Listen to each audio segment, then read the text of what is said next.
Welcome to the Well Woman Show, where we interview women executives, leaders, and entrepreneurs. And you're listening to the Well Woman Show, where motivated women achieve fulfillment and well-being. You're listening to the Well Woman Show. Take time for myself by coming to things like Well Woman Drinks. To be accepting of myself no matter what. Step away from judgment as much as possible. You're listening to the Well Woman Show.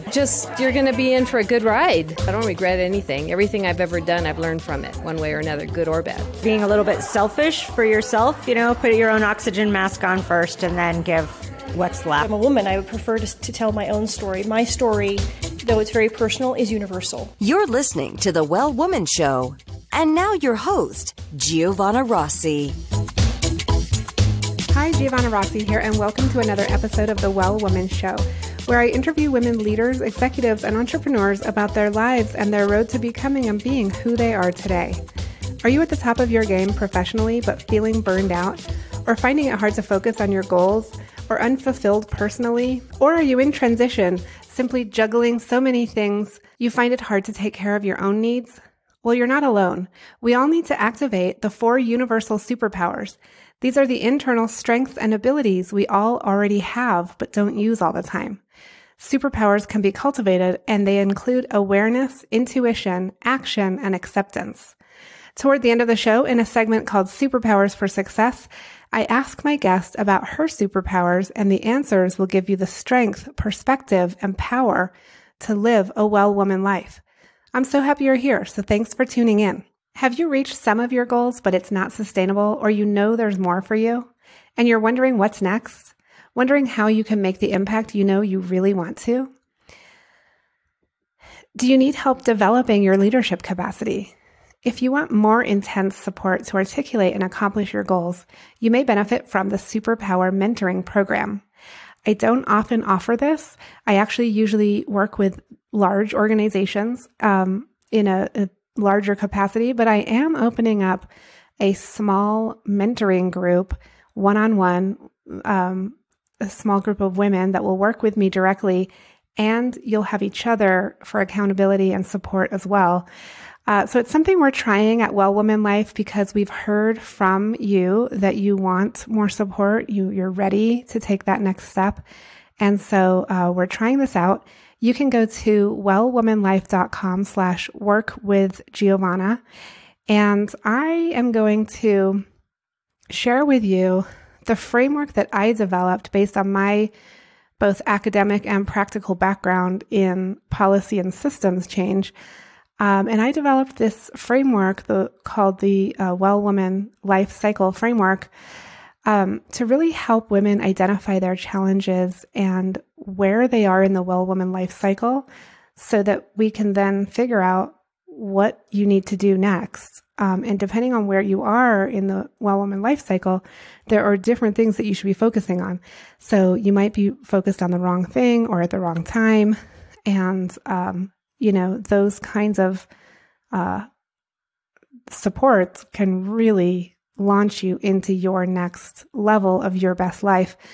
So if you're interested in that, we are going to be starting that in May. If you're listening to this in May 2018, go to wellwomanlife.com/workwithgiovanna, Giovanna. And the dates are there. We're going to do monthly webinars with the group and with me presenting. And if you can't make all of the dates, it's okay because we're going to do replay of the webinars.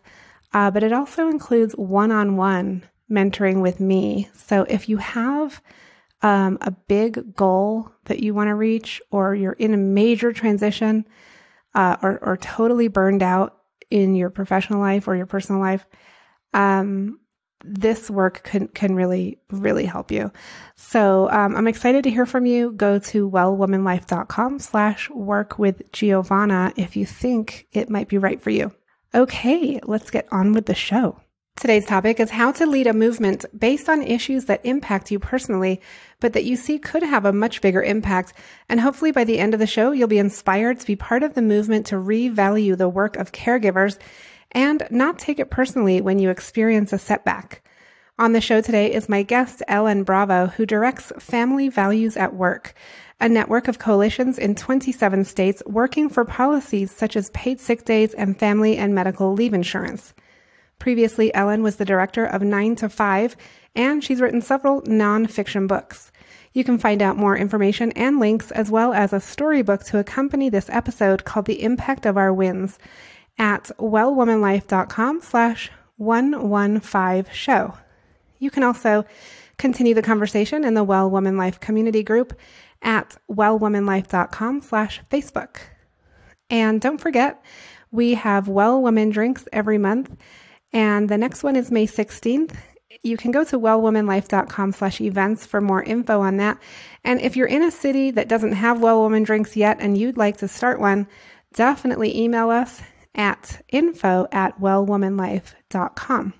I'm so thankful for support from Natural Awakenings magazine in New Mexico, a monthly green, healthy lifestyle publication, and for support from High Desert Yoga, promoting optimum physical health, clarity of mind, and spiritual inspiration for all. Now to my interview with Ellen Bravo. I'm speaking with Ellen Bravo, co-director of Family Values at Work. Welcome to the program, Ellen. My pleasure. Thanks so much. I'm so excited to talk to you. You're here in New Mexico to screen a film that you were featured in, 0 Weeks.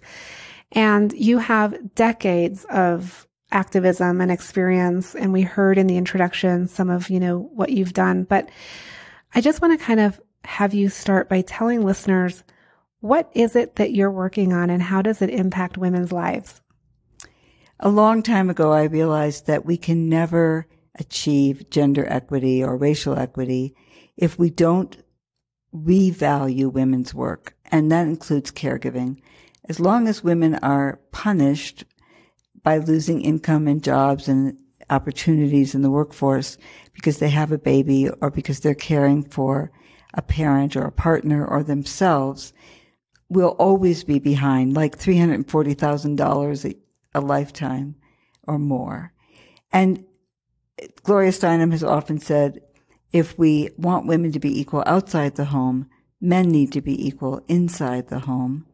And that means I know many, many men who are and would be good fathers, sons, and husbands, but get punished for it at work. And that needs to change. And also there are a lot of same-sex couples who would like to care for each other in sickness as in health and care for their children, and are stymied because there is no leave. So it just is a common sense thing. And what the film points out really powerfully is we're a total outlier. We are the bottom of the heap. I remember I spoke once at a White House summit on working families right after President Obama spoke. And someone told me that his speechwriter had to fact check twice because President Obama couldn't believe the statistics were as bad. He knew we were not a leader, but he really didn't know that we were the worst. And I find that typical, that audiences who see the film are amazed and ashamed that we're such an outlier. So can you share some of those statistics with us for folks who may not have seen the film yet? The good thing is, if you go to zeroweeks.com, the website of the film, you can see the little map and it will show you all the countries in the world except for 2, the United States and Papua New Guinea. We're the only ones that have no paid leave whatsoever guaranteed at the national level. Yeah, I know it used to be 3, so maybe one other country got it together, but not the U.S. yet. Right.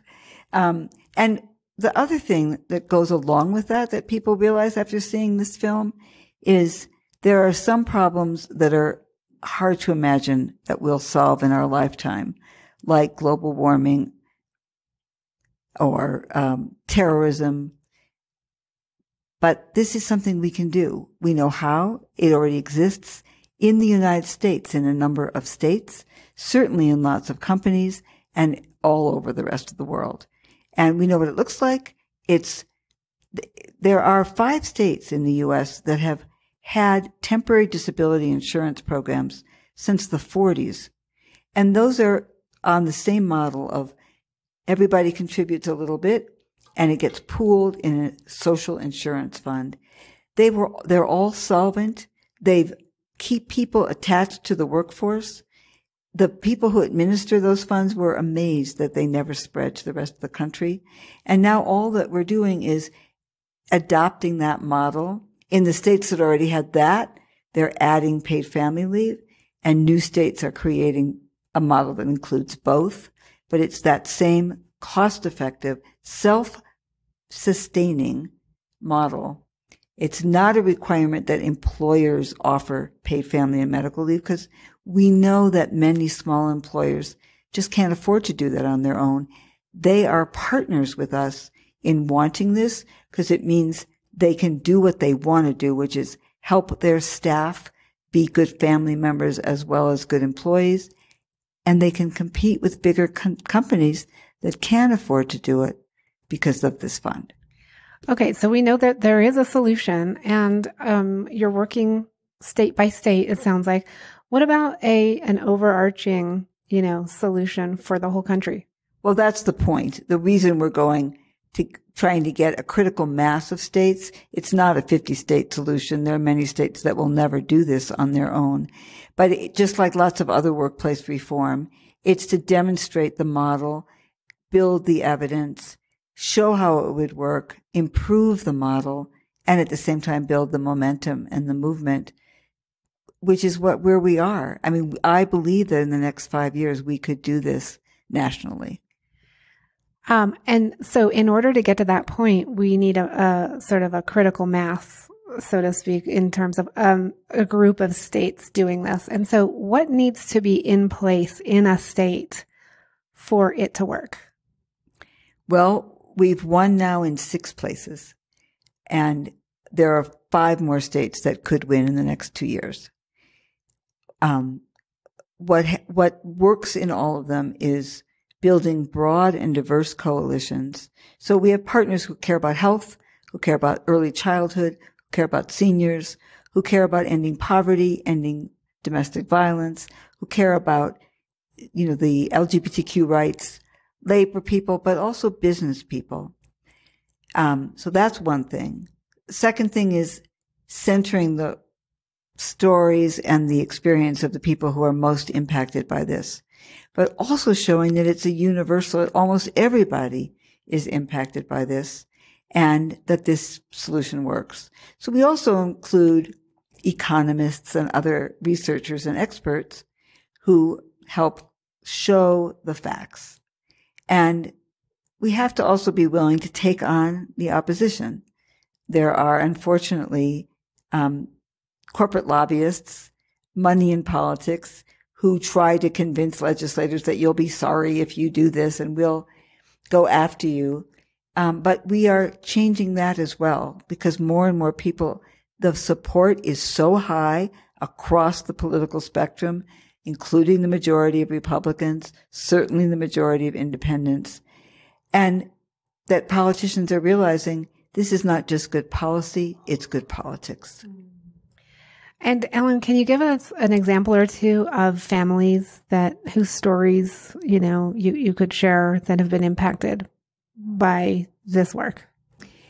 On our website, familyvaluesatwork.org, if you go to resources and toolkits, you'll see a number of storybooks, and one of them is called The Impact of Our Wins. And it just gives the stories of a number of people in states that have won and what it meant for them. And what's really great is the story of fathers who've been able to bond with their babies, but also been able to spend time with an older child with special needs and give them the attention they need to turn that around. There are people who've been able to care for a parent, people who are able to care for a partner or themselves, and what it means in terms of healing, family well-being, economic well-being.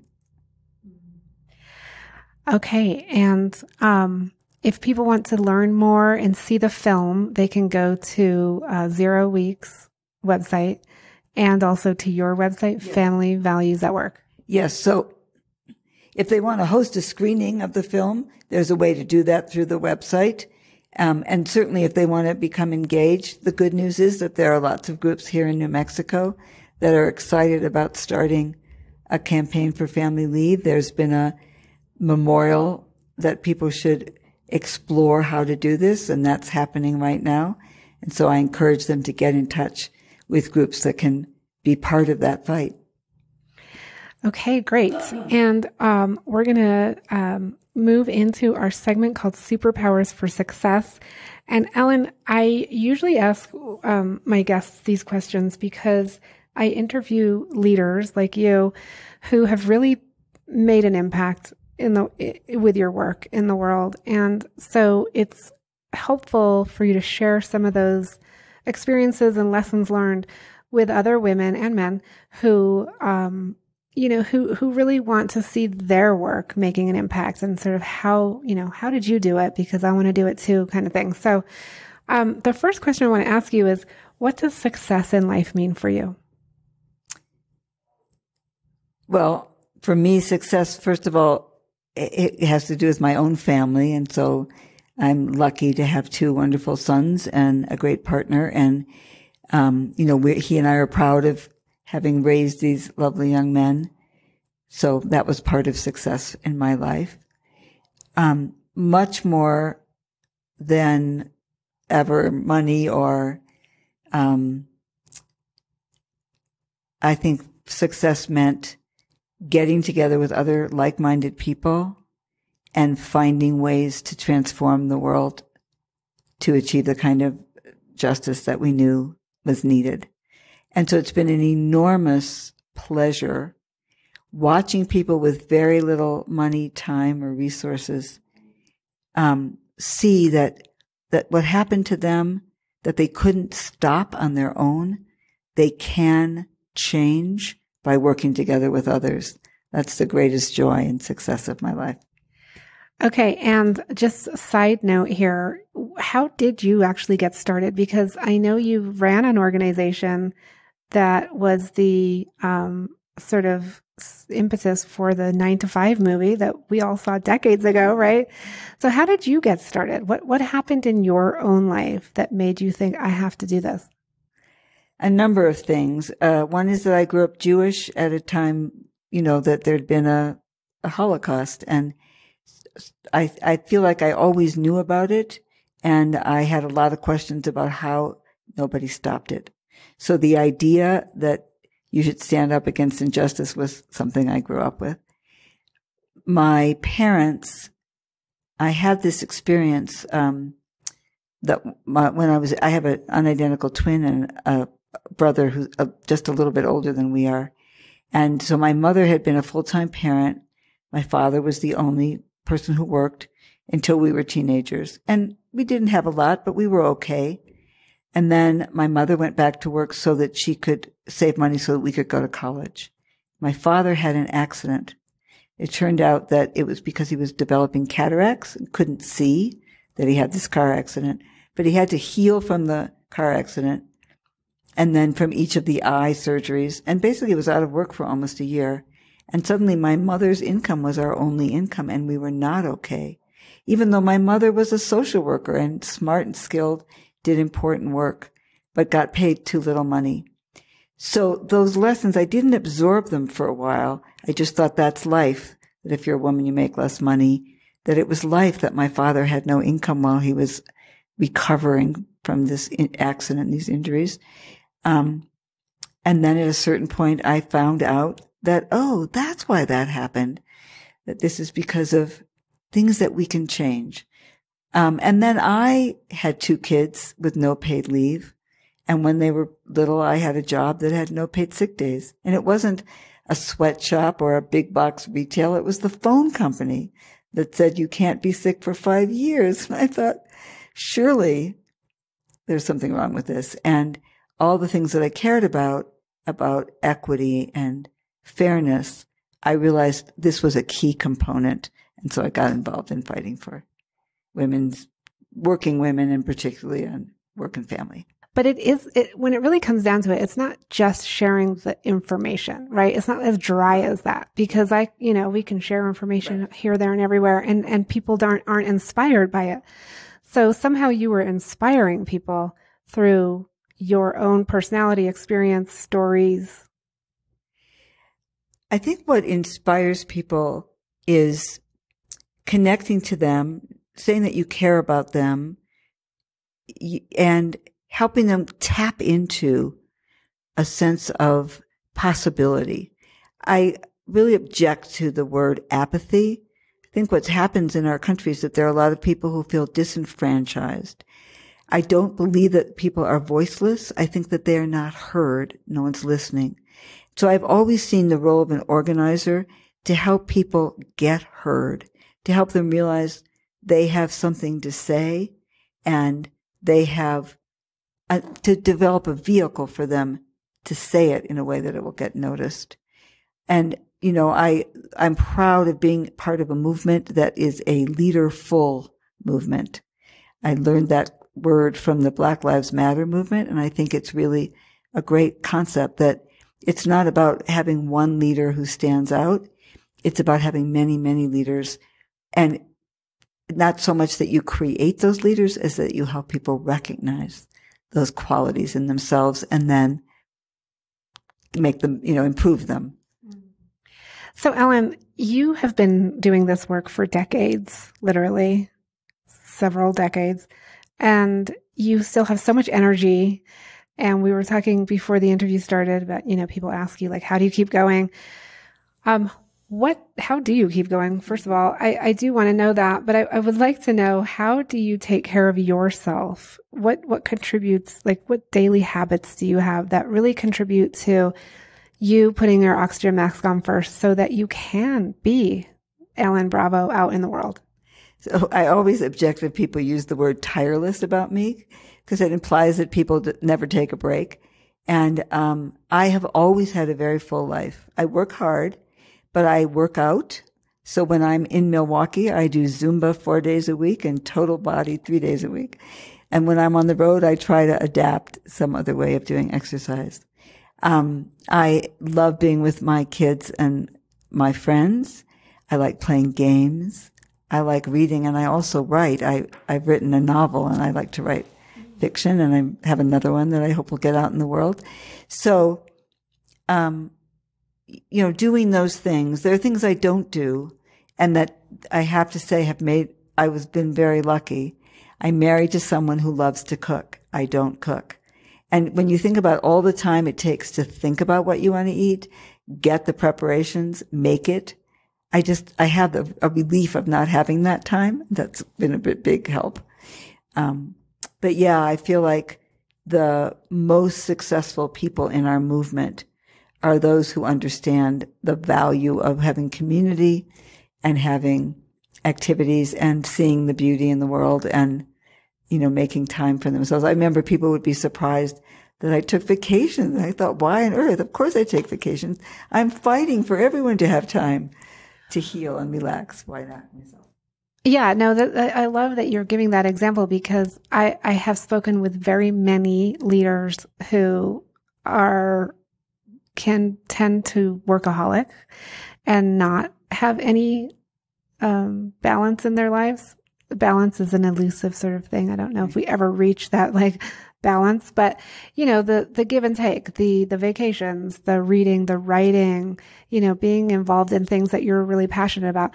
I think that keeps you going. And I think there's a misconception that, like, we have to be working all the time if we're going to accomplish. There's so much to do. We just can't take a break. Here's the key.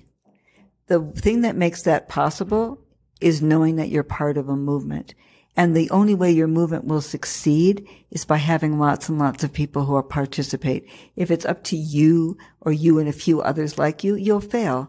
And so the very thing that you need for yourself, which is to be a whole person and have room for these various things in your life. And by the way, I also watch a lot of TV and laugh a lot.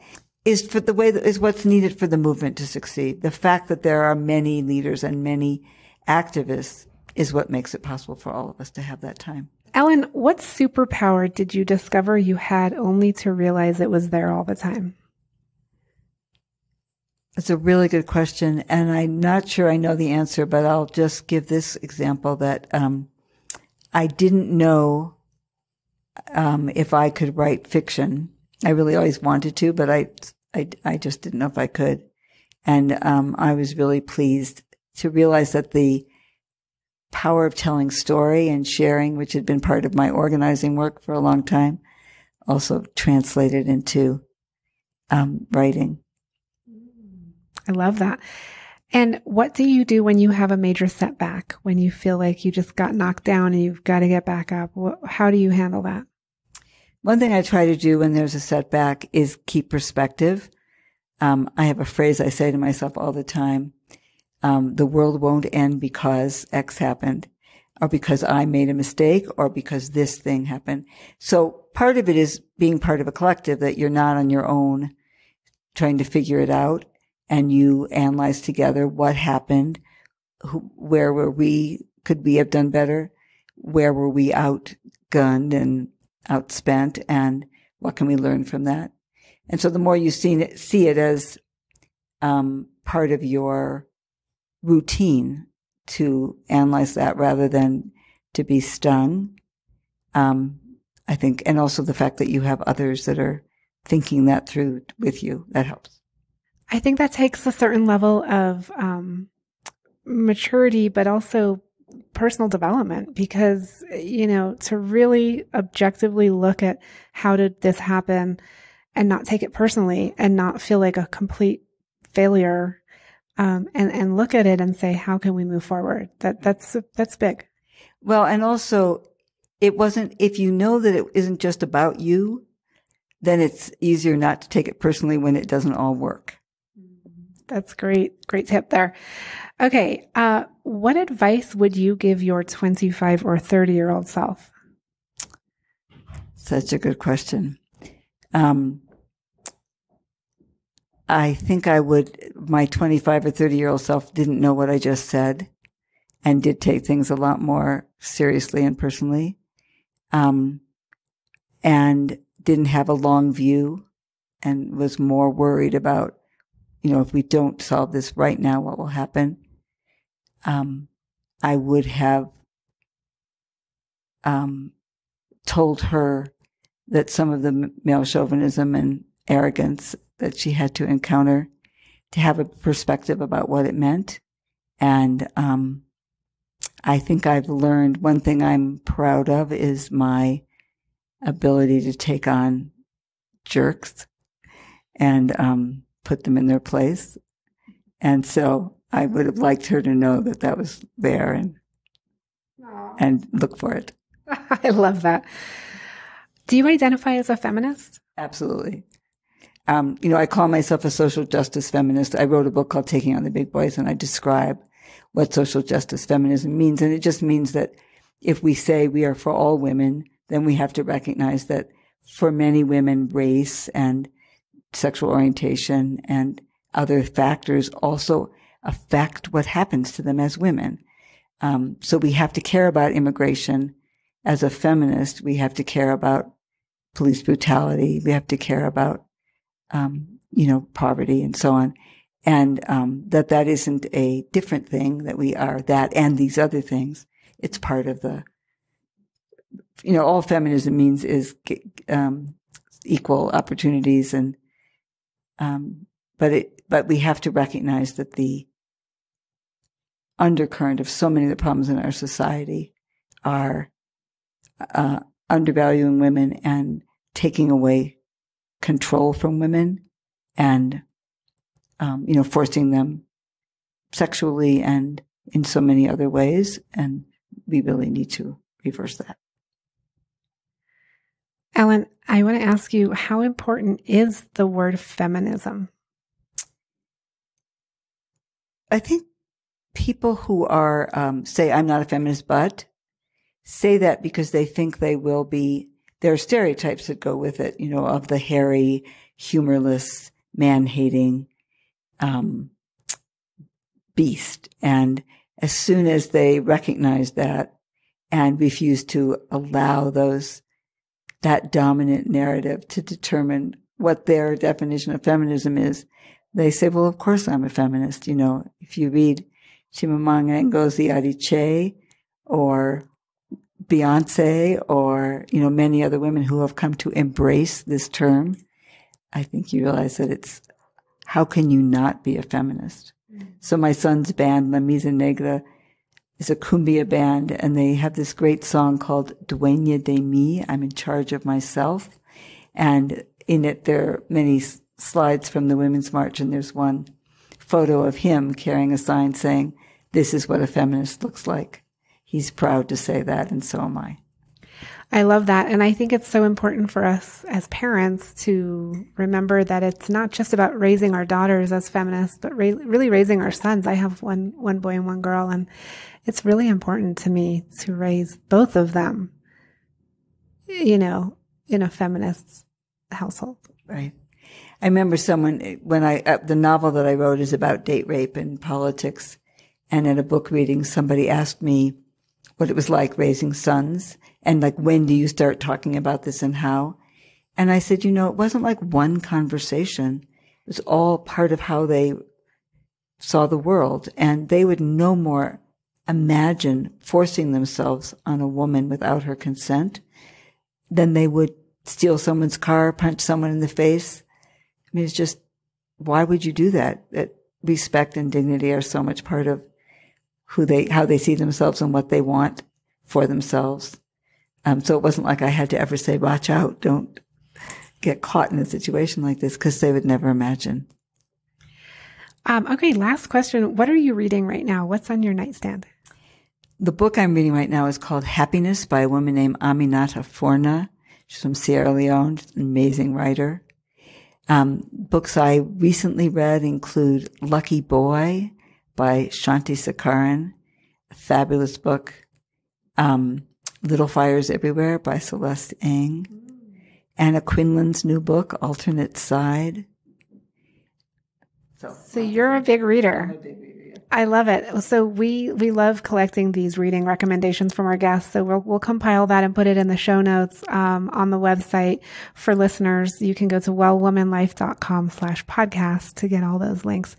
Ellen, I want to thank you so much for being on the program today. My pleasure. Thank you so much. That's it for our show today. Remember, if you need support to live your Well Woman life, head over to wellwomanlife.com/Facebook to join us. Our monthly live event, Well Woman Drinks, brings women together to share our successes and challenges as women, leaders, moms, aunts, sisters, and all the other roles we carry. If you'd like to attend a Well Woman Drinks near you, or if there isn't one in your city yet and you'd like to start one, email info@wellwomanlife.com.